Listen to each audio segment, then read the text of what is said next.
Even though Steve Bannon seemed to backpedal and try to make amends with Donald Trump recently after giving some devastating quotes to Michael Wolff for his book, Donald Trump continues to punch back at Steve Bannon, and aggressively so. During a recent Twitter tirade, here's what Trump had to say about Bannon. The Mercer family recently dumped the leaker known as Sloppy Steve Bannon. Smart.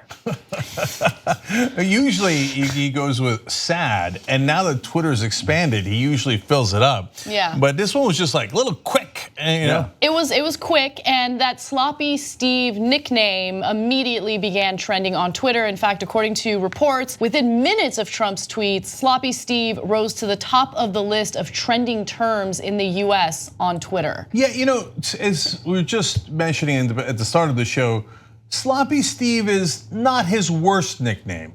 You know, I thought it was gonna be more simplistic, like Bad Bannon. But that's even not, there's alliteration there. Like, there's a little bit of cleverness to the nickname, which is like Lying Hillary or whatever. Crooked Hillary. Or Crooked Hillary. There's no alliteration there. But there's nothing clever. But it was very simplistic, and of course it worked with his base. You're confusing Lion Ted with Crooked Hillary. That's right. There's Lion Ted. Ridiculous mistake. There's alliteration, there's a little bit of cleverness.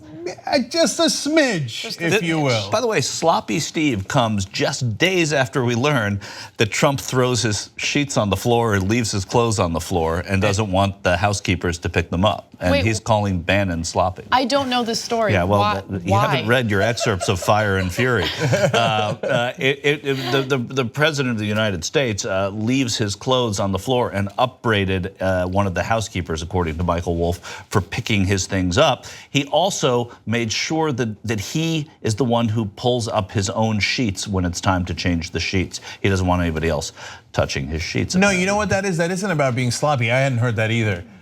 He's paranoid. Like they're gonna put something in his clothes, they're gonna put something in his sheets. He is such a strange dude. The sloppy comes in when he's eating the burger in bed. Yeah, right. Well, there's that too. Watching 3 TVs and having burgers. Is that sloppy?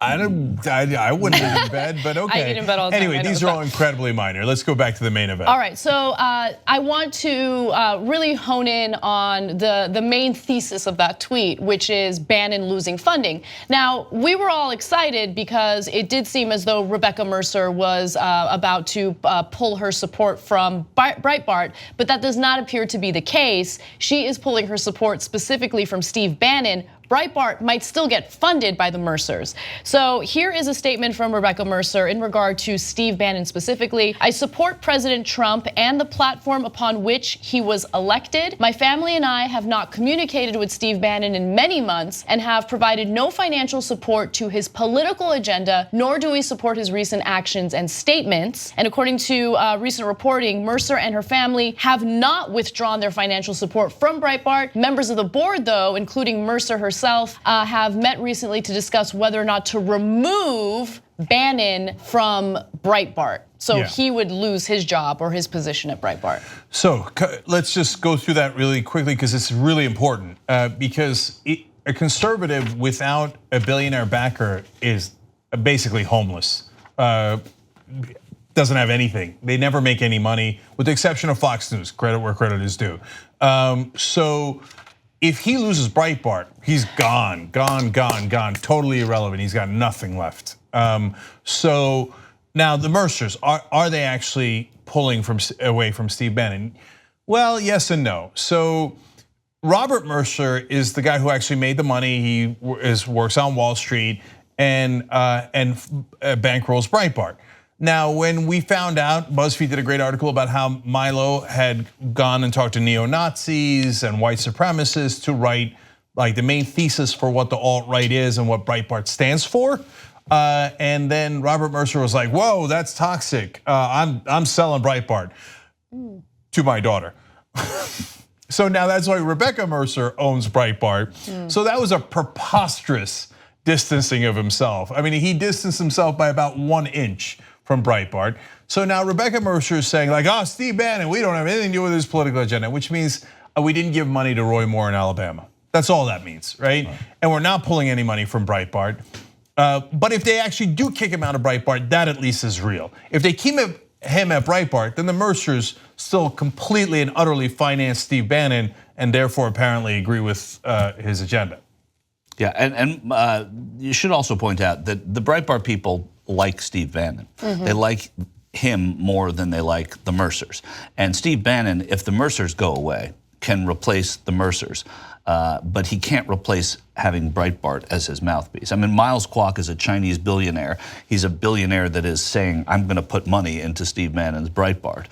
The money will come. It's if he doesn't, as you pointed out, have Breitbart, then he doesn't have his mouthpiece. So there's a possibility that nothing good comes out of any of this. Right, there's a possibility that nothing good comes out of any of this. And the Mercers, it's not like the Mercers are gonna pull their money out of Breitbart and then do wonderful things with it that make you smile, right? I mean, it's just punitive to Steve Bannon, which is, in itself, somewhat delightful. But by the same token, Steve Bannon will find a way, if he has Breitbart, to make sure Breitbart survives. And look, side note here, it's really annoying that if you're in the middle or you're in the left, you have to earn your keep. You have to actually run a real business. You have to make a profit. You have to be sustainable. On the right wing, they just put up a little tin cup and they're like, okay, here, who would like propaganda? Who would like propaganda? And somebody comes in and throws in money, and whether it's a Chinese billionaire or a US billionaire, and they go, yeah, keep doing that right-wing stuff about deregulating businesses and tax cuts for the rich. That's awesome. Well, but also keep in mind that they don't merely exist because of the donors that want them to exist. Breitbart got a deal with satellite radio. They're on the Patriot channel, so there are platforms out there that give them a voice, give them the opportunity to spread that propaganda. Now, we're also on Sirius, and it is what it is, but the reality is maybe they wouldn't be as profitable. They wouldn't really make enough money to keep their business sustainable or afloat. But there apparently is a market for this type of propaganda because they keep getting opportunities, which I would argue is even more questionable. Yeah, no, look, last thing on that. I don't begrudge Sirius for giving them a show. I know a lot of people do, but that's the right wing in this country. They represent a certain percentage of people, and I think that's, Sirius gets to put them on. I mean, even like to Michael's point, okay, so let's say you don't give Breitbart a show on Sirius Patriot.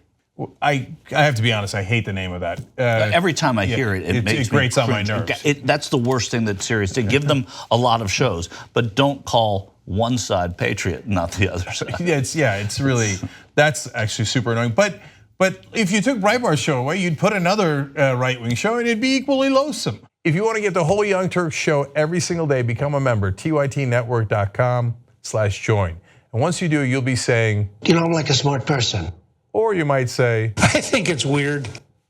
Or you might say, oops. No, that won't be that one. It won't be that one. It'll be great, trust me. tytnetwork.com/join.